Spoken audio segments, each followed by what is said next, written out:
Have you ever felt your mind pulled in a dozen directions? Worries about wealth, fears about reputation, anger at slights, both real and imagined, until you come to realize that most of what troubles you doesn't matter in the least. Marcus Aurelius, the Roman emperor who ruled an empire and tended a soul, urged us to cultivate indifference to anything that makes no true difference. He wrote, "To live happily is an inward power of the soul," reminding us that external noise can be ignored if we learn to see clearly. Imagine a man pacing his study late into the night, wringing his hands over a letter he'll send in the morning. He rewrites and rewrites, agonizing over every word, terrified that a slight turn of phrase might damage his reputation. But Marcus reminds him, don't hanker after what you don't have. Instead, fix your attentions on the finest and best that you have, and imagine how much you would long for these if they weren't in your possession. In other words, who cares if someone misreads a sentence? What matters is the character you already possess. Yet we clutch at every scrap of praise, as if it holds the key to our worth. He warned, if you are distressed by anything external, the pain is not due to the thing itself, but to your estimate of it, and this you have the power to revoke at any moment. Picture a merchant in the Forum fretting over a bad investment. He believes his fortune hinges on the next ship's arrival. Meanwhile, across the city, a Stoic philosopher sits quietly, aware that a shipwreck cannot damage his peace unless he lets it. The merchant's anxiety springs not from the loss of gold, but from his own judgment. If he can shift his focus away from external outcomes, he will free himself from needless suffering. Marcus often admonished himself, accept the things to which fate binds you, and love the people with whom fate brings you together. He knew that most of life's disturbances come from resisting what is. When a soldier returns home with a wound that cripples him, he might curse the gods. Yet Marcus would say, if you describe a man as disabled, you are doing him a grave injustice. His own son died in boyhood, a loss that could have shattered him. Instead, he wrote, loss is nothing else but change, and change is nature's delight. By recognizing that every loss is simply a shift in the world's pattern, he reframed his pain. We, too, can choose to see change as neutral rather than catastrophic. Consider a craftsman whose tools are stolen. He stands in the workshop at dawn, surveying empty walls where chisels and hammers once hung. His livelihood seems gone. If he follows Marcus's wisdom, be content with what you have. Rejoice in the way things are. He will see that his skills remain in his hands. He can fashion new tools from scrap metal. His livelihood is not the tools themselves, but the craft that lives within him. Marcus taught that fame and wealth often distract us from genuine virtue. He scolded himself, when you arise in the morning, think of what a privilege it is to be alive, to think, to enjoy, to love. By beginning each day with gratitude, he banished the dark whispers that said, you need more. You are not enough. The emperor who commanded legions knew that an obsession with status leads only to restlessness. He advised, do not indulge in dreams of having what you have not, but reckon up the chief of the blessings you do possess, and then thankfully remember how you would crave them if they were not yours. A senator obsessed with fitting in at court might envy the power of his peers, yet Marcus would remind him, the tranquility that comes when you stop caring what they say, or think, or do, only what you do. He knew that chasing approval is akin to running on sand. Every step sinks you deeper into insecurity. If the senator focuses on his own integrity, he builds a house on solid rock, immune to the shifting tides of public opinion. Often, we waste our energy on petty slights and imagined insults. Marcus warned, if someone is able to show me that what I think or do is not right, I will happily change, for I seek the truth, by which no one was ever truly harmed. Too many men cling to grievances because they equate them with identity. A scholar who believes every criticism is a personal attack lives in perpetual battle. But if he remembers that correction is a gift, an invitation to truth, he dissolves animosity before it plants seeds of resentment. A merchant may despise a rival's success, attributing it to dishonesty rather than merit. Yet Marcus would counsel, "It never ceases to amaze me. We all love ourselves more than other people, but care more about their opinion than our own." The merchant's scorn reveals his own insecurity. If he can redirect his focus inward, valuing his own judgment over gossip, he will discover a calm that outlasts fleeting triumphs and defeats. Imagine a father whose son disappoints him by failing an exam. He might seethe, convinced that his son's failure reflects on him. Marcus would urge, "Your children will do as well not as you wish, but as they can. Let their character determine their fate, and not your ambitions." The father's anger arises from his own attachment to legacy. If he steps back, he sees that his son's worth is not tethered to a grade. By accepting his son as he is, he embodies the Stoic ideal, indifference to what makes no true difference. When your neighbor speaks ill of you, Marcus would say, "What other people think of you is none of your business."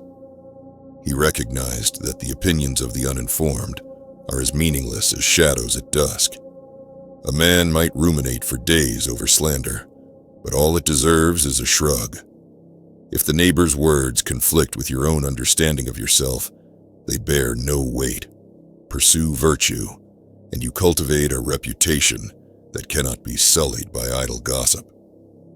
Marcus wrote, "Everything we hear is an opinion, not a fact. Everything we see is a perspective, not the truth." He challenged us to examine our judgments. A judge might be tempted to convict a man because of rumors, but if he recalls that every narrative is colored by perspective, he seeks facts, transcending hearsay. By rejecting the first impulse to judge, he upholds justice. In daily life, we often leap to conclusions about others, assumptions that poison relationships. If we remember Marcus's admonition, we listen more, judge less, and cultivate empathy. At times, men rack their brains over future anxieties, losing a job, facing illness, fearing death. Marcus wrote, "Do not let your imagination be crushed by life as a whole. Do not try to picture everything bad that could possibly happen. Stick with the situation at hand." A general might lie awake before battle, envisioning every downfall of the empire, but in doing so, he saps himself of courage. If he confines his thoughts to the task before him, leading his legion, that clarity becomes his shield. Most of life's fears exist only as shadows of the mind. By attending to the present, we liberate ourselves from phantom terrors. When business fails or health deteriorates, many lament the cruelty of fate. Marcus would remind them, "You have power over your mind, not outside events. Realize this, and you will find strength." A merchant watching his warehouse burn might wail at his lost goods, but he still has his mind. If he refuses to be governed by devastation, he can rebuild. Loss invites innovation.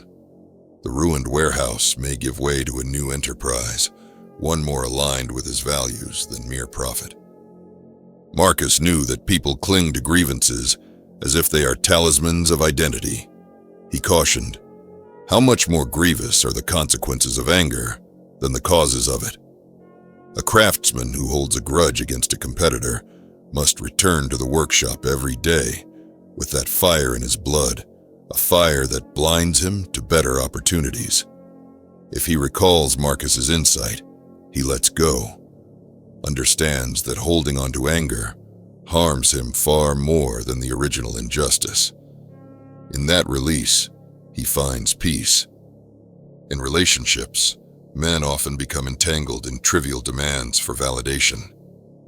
Marcus observed, "If someone's able to show you that what you think or do is not right, you should happily change your mind, for it's heartless to cling to one's errors and wicked impulses."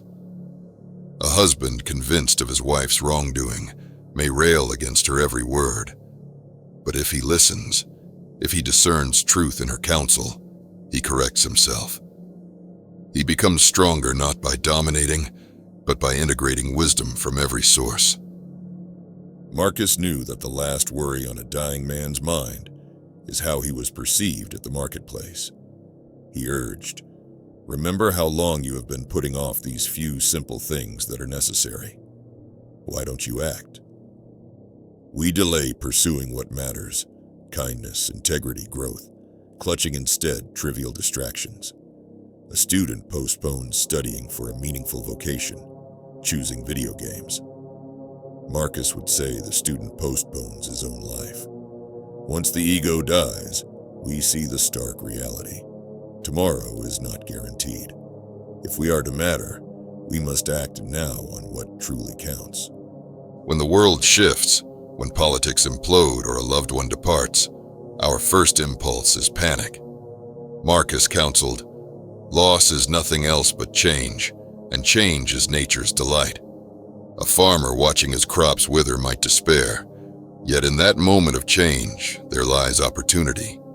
He may plant a different grain, diversify his fields, learn new methods. Every ending is a new beginning in disguise. By embracing change, he remains aligned with nature, and his spirit stays unshaken. Marcus emphasized that wealth and poverty alike are indifferent. He wrote, "It is not death that a man should fear, but he should fear never beginning to live." A former aristocrat stripped of titles may brood over his lost fortune, but Marcus would say that to cling to rank is to live half a life. The true wealth lies in living virtuously, seeking wisdom, practicing compassion, upholding justice. If the ex-aristocrat dedicates himself to teaching, to healing, to service, he discovers a purpose that no amount of coin could ever buy. Your ego will always try to convince you that certain things make a difference: power, approval, pleasure, when in truth, they are fleeting. Marcus reminded himself, "Nobody can harm you if you are mindful that nothing can hinder your freedom except your own judgment." A politician obsessed with polls may bend this way and that to please public opinion, sacrificing integrity. But if he knows his freedom springs from his own judgments, not the crowd's applause, he stands firm. He enacts policies that benefit the common good, not his popularity. In so doing, he discovers a strength that transcends transient acclaim. Even as emperor, Marcus faced betrayal, assassination plots, and the plague. He could have sunk into despair. Instead, he wrote, "Observe constantly that all things take place by change, and accustom yourself to consider that the nature of the universe loves nothing so much as to change the things that are, and to make new things like them." When a general betrays him, or a loved one dies, he refuses to mourn forever. He sees the world as a river, ever flowing, ever new. He stands at the riverbank, accepting each flow as both loss and blessing. When you next feel your heart stiffen with worry over trivial matters, perhaps a slight at work or an imagined slight on social media, remember, reject your sense of injury, and the injury itself disappears. That slight doesn't define you unless you choose to let it. In that moment, you can offer a silent prayer. May I remember what truly matters. And when you recall that all external matters are fleeting, you reconnect with the unshakable core that Marcus called the inward power of the soul.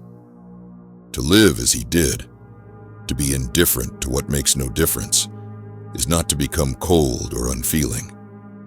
It is to cultivate a garden within where only the seeds of virtue grow. When you water impatience, envy, and fear, they choke out your flowering potential. But when you nourish wisdom, compassion, and equanimity, you flourish even in adversity. Marcus wrote, "Waste no more time arguing what a good man should be. Be one." Let that be your motto. Instead of debating, act. Instead of fretting over everything that does not matter, devote your energy to the few things that do. In the end, you will stand before the same fate Marcus faced: death. You may fear its finality, but he embraced it as a return to the natural order. He wrote, "Think of the life you have lived until now as over and as a dead man. See what's left as a bonus." When you make peace with that perspective, every day becomes a gift. You begin to smile at minor setbacks, a spilled cup of wine, a missed appointment. None of it matters in the grand scheme. Only your character, your choices, and your inner peace hold weight. In that realization, you become indifferent to what makes no difference, and you step into freedom. Marcus reminds us that the world is a stage for profound indifference. As he wrote, "Look within. Within is the fountain of good, and it will ever bubble up if you will ever dig. When you dig through the ruins of ego, you find that fountain, clear, cool, life-giving. So do not weep over trifles, nor chase praise. Look inward, and let everything that does not serve your virtues fall away like dead leaves. Stand firm in your own mind, breathe deeply, and remember, as Marcus urged, be tolerant with others and strict with yourself. In that balance, you discover the serenity of a life unburdened by the trivial, guided by the timeless."